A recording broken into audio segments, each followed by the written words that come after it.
क्या पढ़ा दे ना। यूनिट पहला चैप्टर है यूनिट एंड डायमेंशन। हिंदी में लिख दें मात्रक और बीमा। मात्रक और बीमा इसको कहते हैं ना। मात्रक और बीमा अच्छा से भरा हुआ नहीं रहता। रही मात्रक और बीमा अगर ये पहला चैप्टर है ये, और लगभग 1 मार्क्स का ये रहता है हर जगह।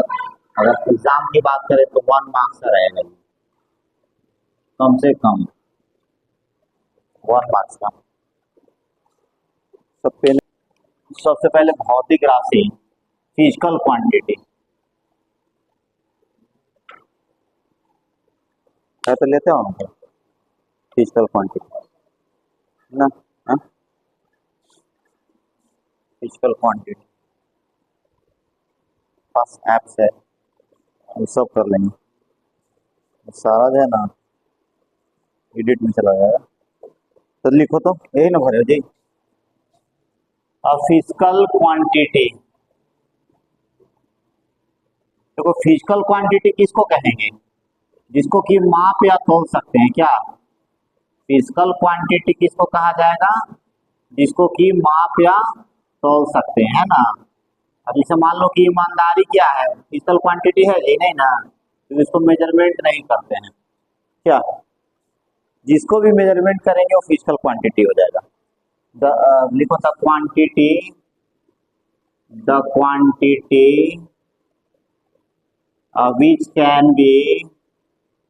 which can be measured or weighted comma लगा दो is known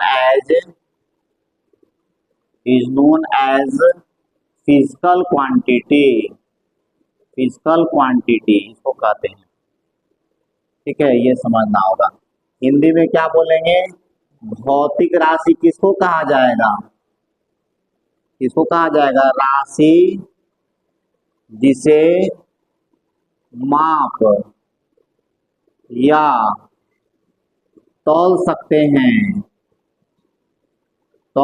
हैं कॉमा लगा दो, उसे क्या कहेंगे? भौतिक राशि कहते हैं। क्या कहते हैं? भौतिक राशि कहा जाता है, राशि कहते हैं। याद हो जाएगा जी। या ये भी कह सकते हैं कि भौतिकी का जो नियम है जिसके पदों के रूप में हम लोग अध्ययन करते हैं। जैसे मान लो फिजिक्स पढ़ना है तो ए फोर्स बोलना है तो किससे होगा? मास इंटू एक्सेलरेशन होगा, द्रव्यमान गुणे त्वरण होगा। जैसे मान लो चाल जानते हो, चाल क्या होता है? दूरी बटा समय होता है। तो दूरी और समय क्या होगा? फिजिकल क्वांटिटी हो गया। तो ये दो फिजिकल क्वांटिटी नहीं रहेगा तो फिर चाल को हम समझेंगे नहीं ना। तो चाल को समझने के लिए अर्थात भौतिकी का कोई भी रूल समझने के लिए आपको क्या करना होगा? फिजिकल क्वांटिटी की जरूरत पड़ती है ना। या लिख सकते हो इसको आसान भाषा में ये ऐसे कि भौतिक राशि अब और ठेठ भाषा में वह है जिसके पदों के रूप में भौतिकी के नियमों का अध्ययन करते हैं।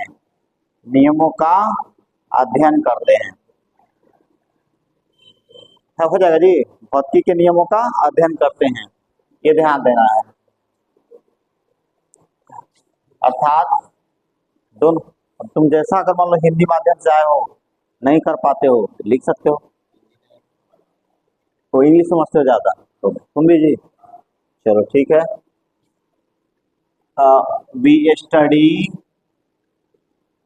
Study the laws of physics in that term which is known as physical quantity physical quantity कहेंगे, है ना, ये ध्यान देना है आपको। फिजिकल क्वांटिटी जैसे देखो हिंदी माध्यम से कोई पढ़ा होगा ना तो उसको थोड़ा सा दिक्कत ना हो, है ना, ये दोनों भाषा में लिख देते हैं।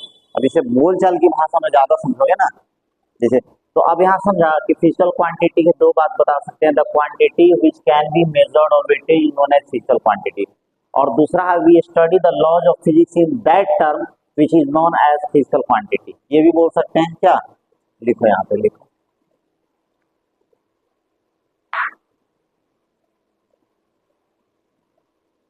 होता क्या है ना कि घरेलू भाषा ना है ये, कितना भी इंग्लिश बोल लो हिंदी में जैसे दिमाग में जाएगा पकड़ में आ जाएगा, याद हो जाएगा। अब तुम इसको अगर जान गए इतना तो ऐसे लपेट के बोल दोगे, लिख लोगे, ये ना फायदा। दोनों भाषा में लिखोगे तो ज्यादा उचित होता है। और उसके बाद लिखा हुआ है कि भौतिक राशि को हम दूसरे वे में समझ सकते हैं। जैसे कैसे बोला, यहाँ पर बोला ना जी कि स्पीड क्या होगा, स्पीड बराबर क्या होगा, स्पीड बराबर क्या होता है, डिस्टेंस बाय टाइम होता है जी। तो सवाल है कि स्पीड अगर हम स्टडी करना चाहते हैं स्पीड के बारे में तो आपको डिस्टेंस पता होना चाहिए, दूरी पता होना चाहिए, टाइम समय पता होना चाहिए। तो ये क्या है, फिजिकल क्वांटिटी है कि नहीं, ये ध्यान देना होगा, ये समझना होगा। तो ये ध्यान रखिए, है ना, हो जाएगा जी। अब देखो फिजिकल क्वांटिटी को रिप्रेजेंट कैसे करते हैं, रिप्रेजेंट कैसे करते हैं, फिजिकल क्वांटिटी को रिप्रेजेंट करेंगे तो ये बात समझ गए क्या होगा, माने we study the laws of physics. मान लो स्पीड का नियम हम जानना चाहते हैं, स्पीड को समझना चाहते हैं तो कैसे समझेंगे, तो उसके लिए जो टर्म यूज होगा तो उसी को ना फिजिकल क्वांटिटी कहेंगे। तो फिजिकल क्वांटिटी को हम बहुत अब से मान लो कि हम बेसिक लेते हैं, यहाँ पहले लिखो लिखो हम बताते हैं, पहले पूरा लिखो ना। फिजिकल क्वांटिटी को कैसे रिप्रेजेंट करेंगे पहले देखो ना, क्लियर हो जाएगा। कभी नहीं पढ़ा ना फिजिकल क्वांटिटी, पहला दिन पढ़ रहे हो।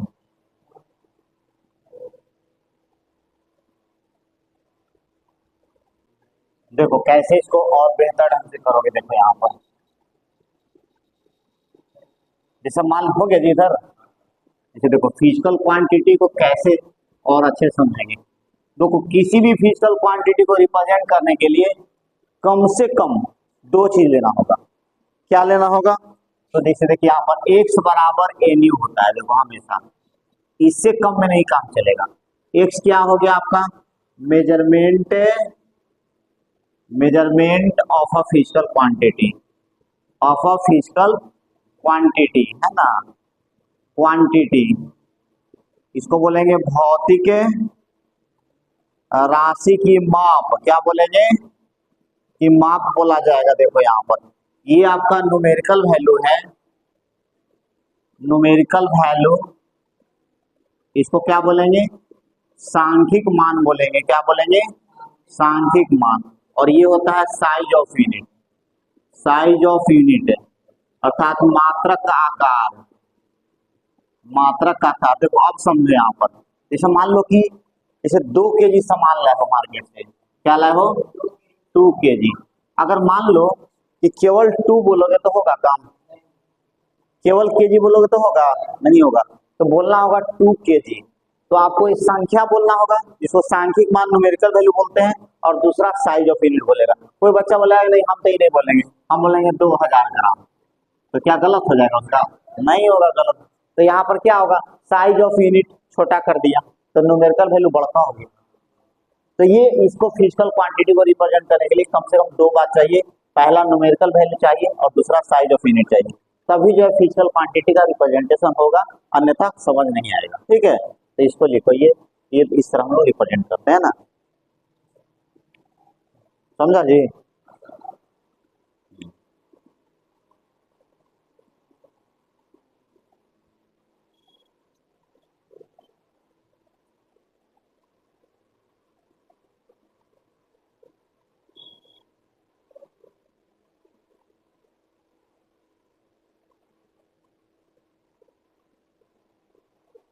अब फिजिकल क्वांटिटी कितने प्रकार का होता है ये भी जानना होगा, कितने प्रकार का होता है जी फिजिकल क्वांटिटी, कितने प्रकार का होता है। भौतिक राशि का प्रकार बताना है तो there are there are mainly two types of physical quantity, अर्थात दो प्रकार का होता है मेनली, है ना, ये ध्यान देना है। कौन कौन होता है, याद है, बोलो। नहीं, फंडामेंटल आधारी राशि, फंडामेंटल क्वांटिटी, इसको कहते हैं आधारी, क्या कहते हैं, आधारी या मूलभूत राशि, क्या कहते हैं, हाँ, आधारी या मूलभूत, माने इससे नीचे कोई नहीं है, ये बेसिक में आता है आपको, आधारी या मूलभूत राशि कहते हैं, ठीक है। और दूसरा क्या होगा, दूसरा बताओ जी, दूसरा क्या होगा, व्युत्पन्न राशि होता है, डिराइव्ड क्वांटिटी, दूसरा होता है व्युत्पन्न राशि होता है, इसको अंग्रेजी में क्या बोलते हैं, डिराइव्ड क्वांटिटी बोला जाता है, अर्थात ये दूसरे से डिराइव हुआ है, क्या हुआ है, डिराइव नहीं होता है, डेरिवेशन करके दिखाओ तो, डिराइव करके दिखाओ तो प्रूफ करके दिखाओ तो प्रूफ किससे कीजिएगा, बिना किसी का मदद लिए होगा प्रूफ, कोई ना कोई इक्वेशन वगैरह लेते हैं कि नहीं, तो वो फंडामेंटल से आ जाएगा वो। तो ये इससे पैदा होगा, व्युत्पन्न का मतलब क्या होता है, जो दूसरे से उत्पन्न होता है, अपने से नहीं होता है ना, तो ये समझना होगा, यहाँ तक समझिए जी। चलो लिख लिख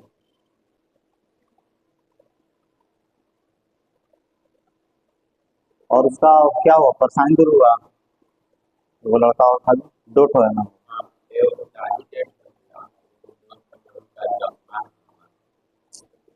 बुरा लगता है, सब निपटा ही दिया ना, क्या हुआ उन मामा के साथ उनका, तो पूछना क्या, कितना एज का है, तो दोस्त है, पूछना तो सहानुभूति जरूरी, तो ये आदमी का यही तो है, बस आना है जाना है, कोई दुनिया में परमानेंट तो है नहीं, लेकिन चलो सहानुभूति हो रहा था, क्या करोगे ना, हम के साथ सबसे बड़ा बिडम बना है कि कौन कब चला जाएगा, फिर भी इसी में आदमी चल रहा है किस तरह, है ना। लिखो तो, हो गया, अब लिखो फंडामेंटल क्वांटिटी कौन कौन है, साफ कर दें,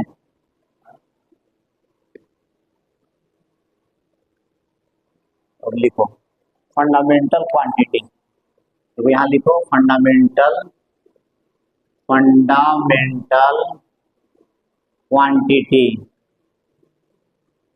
अब तो यहाँ पर हिंदी लिखने की जरूरत नहीं है, हो जाएगा, आधारी या मूलभूत, ठीक है ना। यहाँ बगल में देते हैं एसआई यूनिट, और इसको जानते हो यहाँ पर कैसे रिप्रेजेंट करते हैं, सैम्बल लिख देते हैं, संकेत कैसे होता है, ठीक है। पहला क्या है, अब देखो लेंथ से भी चल सकते हो, मास से भी चल सकते हो, तो पहला है लेंथ, लेंथ माने क्या होता है, लंबाई, दूसरा क्या है, मास, तीसरा क्या है, टाइम, चौथा क्या है, करेंट, पांचवा क्या है, टेम्परेचर, टेम्परेचर मतलब क्या होता है, ताप होता है, टेम्परेचर, है ना। 6 नंबर में बताइए, अमाउंट ऑफ सब्सटेंस होता है, बोलिए क्या होता है जी, पदार्थ की मात्रा इसको कहते हैं, क्या होता है, मोल में करते हैं, केमिस्ट्री पढ़े हैं, इनसे पढ़ते थे, एक भी दिन नहीं पढ़े जी, और सर एक आते थे जो उधर से, ओ देव सर, देव सर, ल्यूमिनस 2 ही क्लास आए थे सर, ल्यूमिनस इंटेंसिटी, ये होता है ज्योति तीव्रता, इसको याद कर लेना है, देखो 7 को पूछेगा कि फंडामेंट पूछेगा कि कितना है, तो बोलना है कि 7 है, देयर आर 7 फंडामेंटल क्वांटिटीज, है ना, यहाँ पर लिख देंगे, यहाँ पर नीचे नोट करके लिखा जाएगा ना कि देयर आर 7, यहाँ लिखेंगे देयर आर 7 फंडामेंटल, ये क्वेश्चन बन जाएगा, फंडामेंटल क्वांटिटीज हो जाएगा जी। आधारी राशियों की संख्या कितनी है? 7 है। चलो जी, ले बताओ अभी लोग, तुम लोग जानते हो, यहाँ तुम लोग बताना है। बताओ जी, बताओ लेंथ का एसआई यूनिट क्या होता है? मीटर। देर कर दे रहा है, और बोलो। मास का किलोग्राम, टाइम का सेकेंड, करेंट का एम्पियर, टेम्परेचर का केल्विन, अमाउंट ऑफ सनशाइन का मोल, ल्यूमिनस इंटेंसिटी का कैंडेला। कैंडेला हिंदी में लिखता है कैंडीला। चलो जी, चिन्ह बताओ। एम से होता है, केजी से होता है, सेकंड से होता है, ए होता है एम्पियर का, केल्विन का के, मोल का एम ओ एल, बस ई ई ई हट जाता है। कैंडेला का सीडी, सीडी। चलो सीडी, वो सीडी नहीं जो चलता है वीडियो।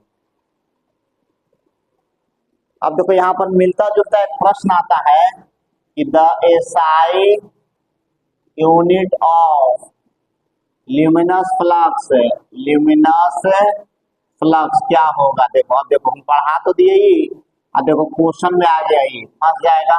इसी से मिलता जुलता रहता है। तो कैंडेला हो गया, कैंडेला। दूसरा हो गया ल्यूमेन, तीसरा हो गया न्यूटन, चौथा हो गया कोई नहीं। देखो अब ये क्वेश्चन आ गया। अब देखो पढ़ता है लोग ही, अब पूछता है ऐसे। देखो ये तो है, ये नहीं है इसमें, है ये नहीं, ये आगे कोई टॉपिक में आएगा। फोटोमेट्री में ल्यूमेन होता है, देखो इसका याद रखना। देखो लगता है ना मिलता जुलता है, फंस जाएगा लड़का। इंटेंसिटी और फ्लक्स थोड़ा सा डिफरेंट होता है, समझे बात को, ये समझना होगा। तो वो हम लोग पढ़ेंगे। फोटोमेट्री एक चैप्टर है, फोटोमेट्री एक लाइट में चैप्टर होता है, वहां पर पढ़ा जाता है इसको। तो वहां पर हम लोग पढ़ेंगे लिम्नस एफिशिएंसी क्या होता है, लिम्नस फ्लक्स क्या होता है, लिम्नस इंटेंसिटी क्या होता है, ये पढ़ेंगे लोग। इल्यूमिनस क्या होता है, ये सब पढ़ेंगे। हो गया, समझ गया? अब इसको देखो, ये याद हो जाएगा, है ना? लिखो इसके अलावा। अब देखो हुआ क्या ना, कि जब 7 को ये लिख दिया गया, तब लोग को लगा कि कुछ तो छूट गया है। कौन कौन छूटा था भाई? पढ़ा होगा 9th क्लास में। तो 7 आधारभूत राशियों को छोड़कर 2 और राशि आ गया, उसको संपूरक राशि कहते हैं। Besides 7 fundamental quantities, there are 2 supplementary quantities are defined. तो ये आया था प्लेन एंगल, सॉलिड एंगल, याद करो, पढ़ा होगा। तो इसको लिखना होगा, लिखो पहले, तो लिखो, लिखो। स्लो स्लो है ये, लिखो।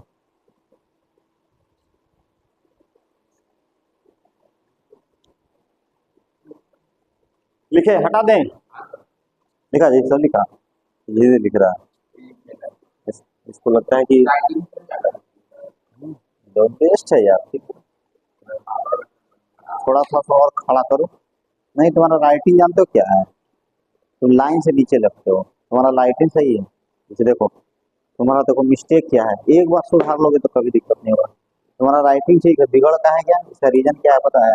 देखो, तुम इस लाइन को टारगेट करके लिखो, तो लिखो भौतिक राशि लिखो, तो ये ऐसे देखो, देखो ऐसे लिखना है।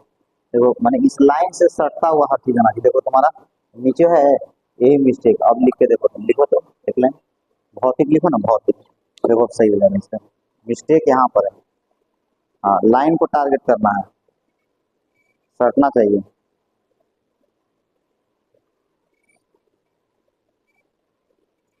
देखो अब हो गया, अब ठीक लगेगा तुमको। अब सारा तुम्हारा हैंड राइटिंग सुधर जाएगा। ठीक है, यही तुमको प्रॉब्लम है। देखो बच्चे ध्यान नहीं दिया, लोग सब लाइन से कितना गिर जाता है, देख रहे हो सब। बस, और सब वर्ड्स को जो है ना लपेटना मत सीखो, खड़ा करके लिखो। जैसे ह है, देख रहे हो, प है, देखो कैसे लिखो। ये सब प्रॉब्लम है तुम्हारा। ये देखो यहाँ ऐसे होना चाहिए, देखो ऐसे, तो तुमको ऐसे गिरता है, ज्यादा कर हो जाता है। ऐसे कर दो, कोई भी चीज को जो है ना लाइन दो। लिखो बिसाइड, अब लिखो तो इसको,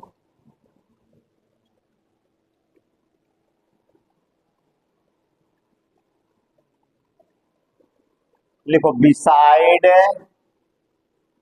beside 7 fundamental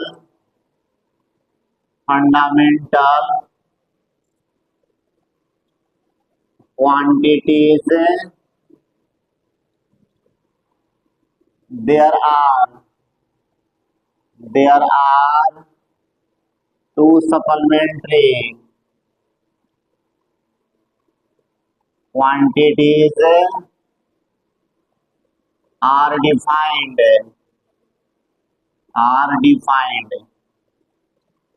हुआ क्या यहाँ पर कि 7 गो तो करने मतलब है ही था, लेकिन ये मिस्टेक से छूट गया 2 तो। अब लोग को लगा कि एंगुलर टाइप का चीज को कैसे मेजर करेंगे, तो जो है ना इसको डाला गया।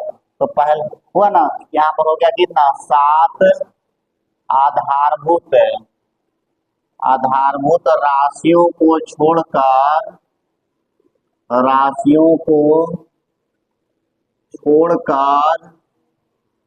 2 संपूरक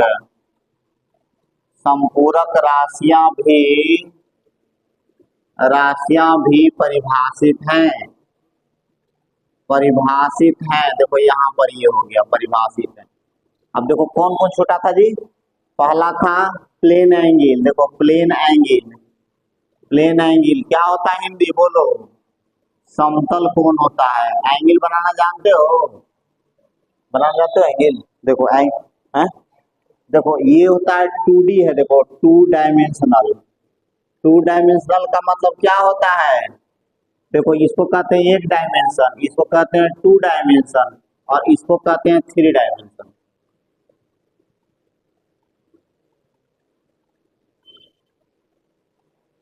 ये 1D है, ये 2D है, और ये 3D है। देखो जो प्लेन वाला होगा ना, ये देखो 3D है। देखो यहाँ पर ये 3D है ना जी।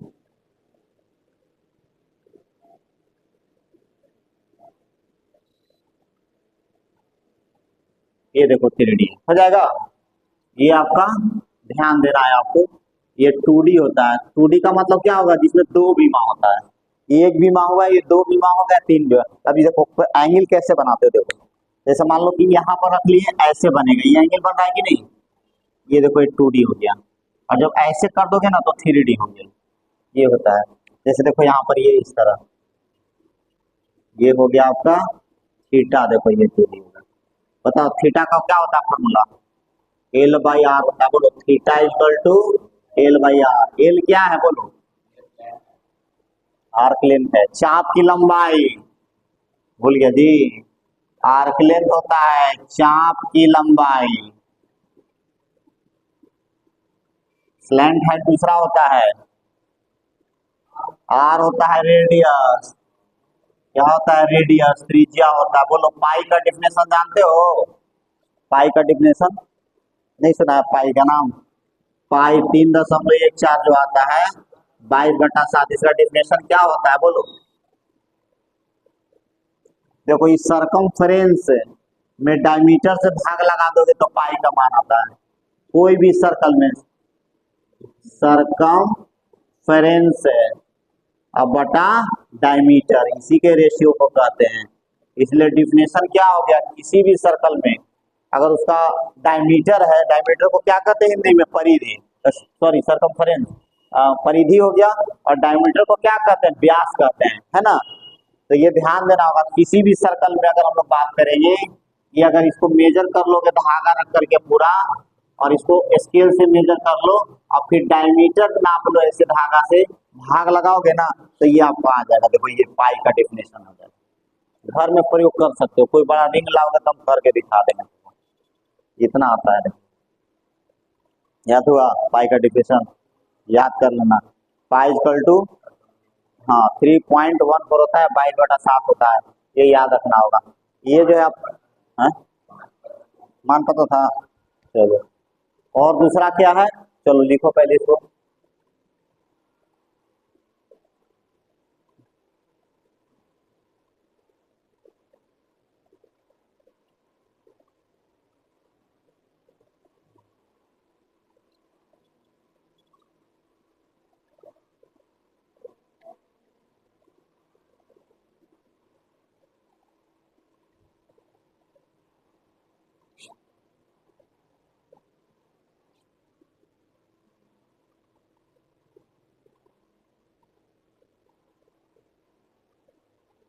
2D 3D सब ध्यान रखना, बड़ा इम्पोर्टेंट है। याद हो जाएगा ना सब।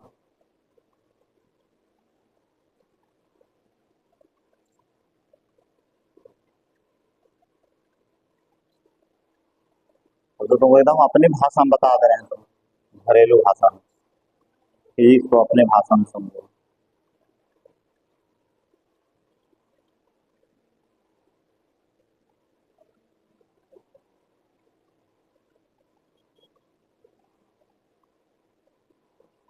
तुम लोग का स्कूल का तो विद्यार्थी सब ही होगा, स्कूल का विद्यार्थी सब।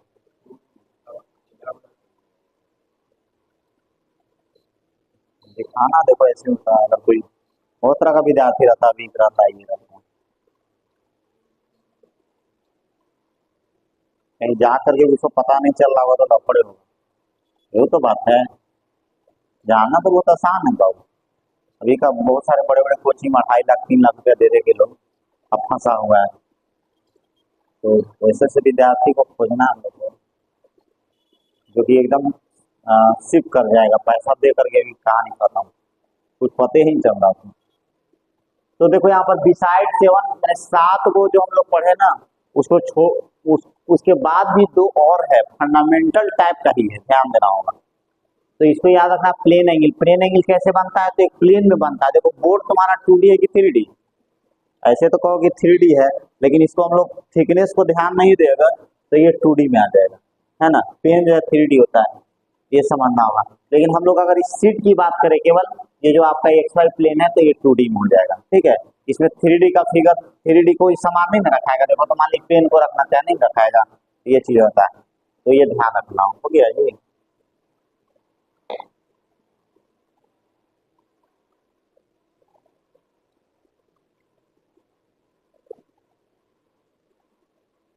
प्लेन एंगल, ये तो याद रखना चाहिए। और दूसरा क्या होता है, सॉलिड एंगल। फॉर्मूला याद है,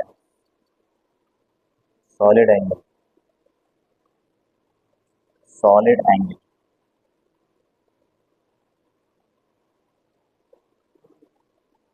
हो गया। हाँ लिखा प्लेन एंगल, ये भी नहीं लिखा। हाँ जी, सॉलिड एंगल का बनाओ फिगर, फार्मूला लिखो, 3 फिगर बनाओ, सब छूट जाएगा बाद में। फिर स्लैंट हाइट बोल जाएगा, फिर भुला जाएगा तुरंत से। सर का कितना बजे क्लास है मैथ्स वाले सर का? तो अभी कितना नहीं,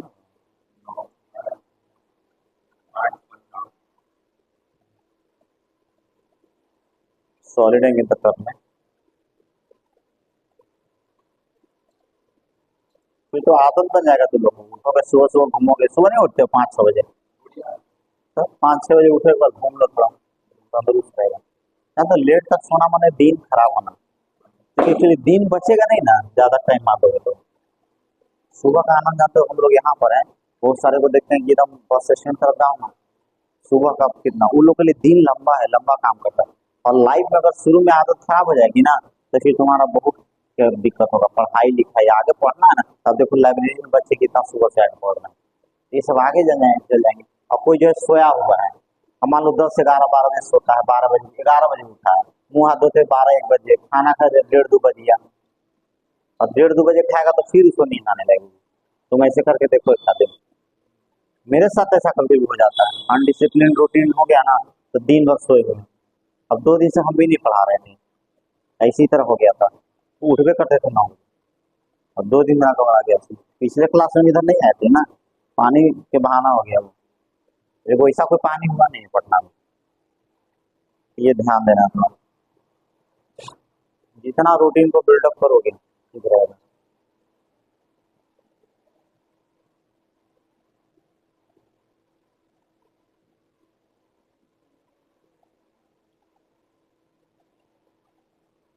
हो गया।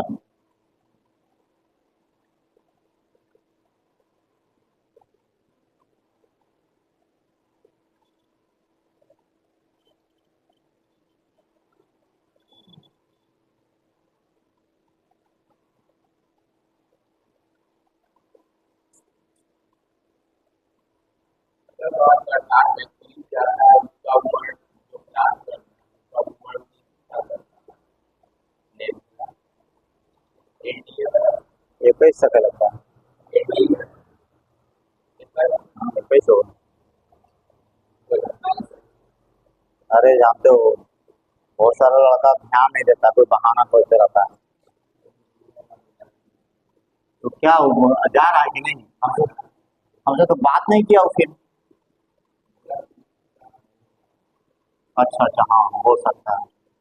हाँ बैच ज्यादा है, 3 दिन लगता है। वहाँ बैच बहुत ज्यादा है, हम ही खाली क्लास लेते हैं ना, कोई है नहीं। एयरफोर्स का सारा, एनडीए का सारा, 11 12 का सारा सब वहीं लेते हैं। कोई में लगता है, कोई में नहीं लगता है। हाँ, देखो सॉलिड एंगल क्या होता है। सॉलिड एंगल पहले तो जानना है कि ये 3 डायमेंशनल होता है, 3D। ठीक है, जैसे देखो यहाँ पर ऐसा सोचो, मूंगफली का ठोंगा देखे हो जिसमें खाते हो। देखो ऐसे, देखो यहाँ बनेगा ये वाला, ये कौन है ना, ये सॉलिड एंगल कहलाता है। जैसे ऐसे फॉर्मेट बनाना है, देखो प्लेन प्लेन पर नहीं जाना है, ये नहीं, ऐसे इसको उठ करके ऐसे कर दो तो ये फॉर्म होता है कि नहीं एंगल। तो ये सॉलिड एंगल होता है, 3D होता है। या स्फीयर में लो ना, देखो स्फीयर हमने लिए, देखो गोला, गोला से काटो। देखो ये गोला हो गया, यहाँ पर बीच में है जी, देखो तो सेंटर। अब देखो ये हो गया इस तरह। अब देखो यहाँ पर इस तरह ऐसे काट के निकालना है तुमको।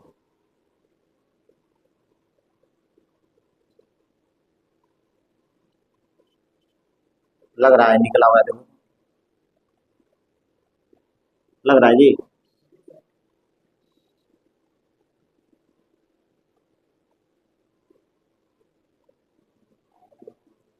देखो ये देखो इस तरह काटा।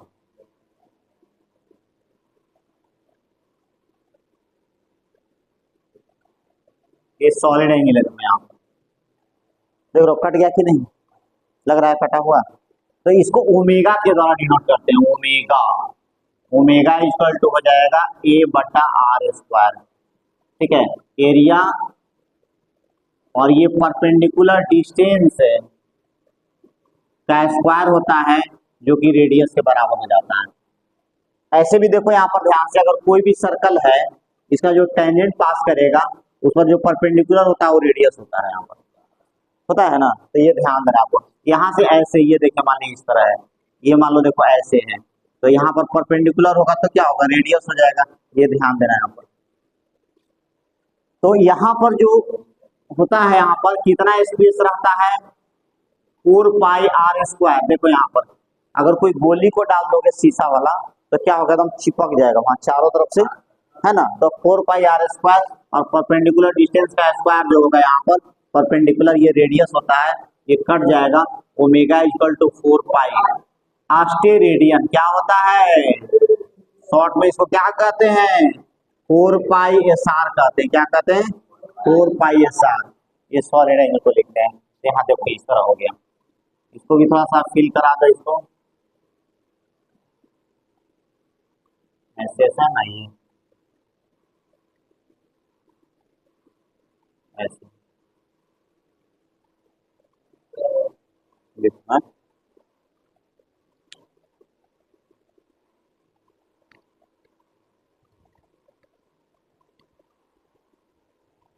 सॉलिड एंगल, वहाँ लाइट पड़ रहा है, यहाँ पर लाइट पड़ रहा है। सॉलिड एंगल यहाँ भी लिख देते हैं, सॉलिड एंगल।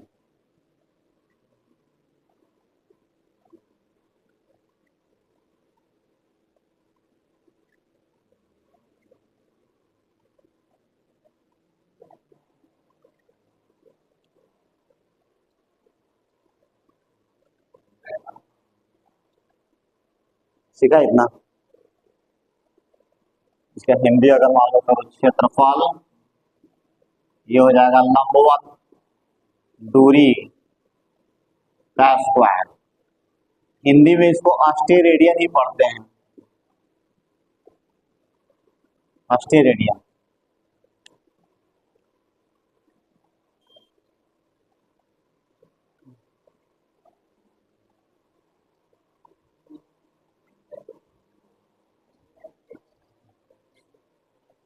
हो गया, हो गया ना, याद हो जाएगा। अब बच गया, फिर का टाइम हो रहा है ना, तो सौ और हल्का पहले आना। हालांकि काम बस बता दिया है, अब धीरे धीरे पढ़ना है। अच्छा, तो आसान क्वेश्चन आने से क्या होगा, कट ऑफ और चला जाएगा।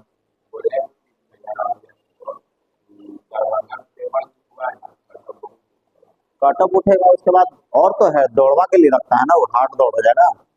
लड़के कम होंगे तो दौड़ या कोई भी चीज होता है फिजिकल वगैरह तो आसान हो जाता है। अब लड़के ज्यादा हैं तो 10 में नहीं निकलेगा। हाँ, ये कहो कि जिन लोग का हुआ संतुष्टि हुआ, कॉन्फिडेंस हुआ, आगे उनको अच्छा लगेगा। ये बात सही है, दोनों के लिए पॉजिटिव है, ऐसा कोई दिक्कत नहीं। छोड़ दें, इतना याद हो जाएगा।